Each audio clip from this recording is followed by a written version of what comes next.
Welcome to Future Trends Auto. We've got a 2013 Acura RDX here. It is came in with a whole bunch of ABS codes. It's got VSA inactive, PCM code. I'll get you the numbers here in a second. What do we got here? A C1872 for the VSA inactive, a U0122 for the FCAN system, and an 85-01 for VSA inactive as well. Check this thing out, and there was really no reason for it. It drove fine.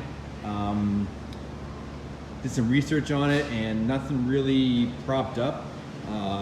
In fact, well, let me fast forward. I drove this thing watching all 4 wheel speed sensors, and ended up that the right rear wheel speed was not registering. So we had 0 miles per hour on this one, but the rest were working fine.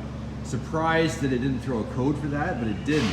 So I was gonna call a speed sensor, and coincidentally, this wheel bearing is also noisy. So the sensor was not registering and the wheel bearing was noisy. So I called the customer and I told him to describe it to me, and he said that 2 years ago he was in PEI and the dealership could not figure out this exact issue. He took it to a mechanic, a local tech, and the local tech found a broken wire. Fixed the issue, and it's been fine ever since. Until he hits a pothole today, and lights came back on. So he's here now for this problem. I'm digging into it, and it looks like I was gonna replace the sensor, but he told me that background, and I gave it a better look here. Here's what I found. So this wire here, that's the ABS sensor. There's the wire. If you follow the wire up, you see all that rust and corrosion? Well, that's normal for around here. You southern guys don't see this stuff. But if you look up here, follow the wire, if you can see that, that is corrosion. Something has cut the wire at some point. Maybe it was the previous repair, unsure. But we got corrosion on the wire. So I've got to fix that corrosion. That should take care of the wheel speed sensor issue. So then I've also got to replace the wheel bearing because it's noisy, and these snow tires are pretty awful. Anyways, so that is the first step. I think he'll be happy, and we'll get him out of here. We'll be good. Okay, so we got to fix this wire harness. Here's what I'm doing. I have actually pulled the harness up through the trunk area because it's really hard to get to over here. This is all suspension, exhaust, too much stuff in the way. So I pulled it up through here. This little grommet here in the floor pops out. This all comes up, and I pulled all the wire out of that hole. So now it's sitting here. Now you can get a really good look at the actual issue. So we only have 1 wire there now.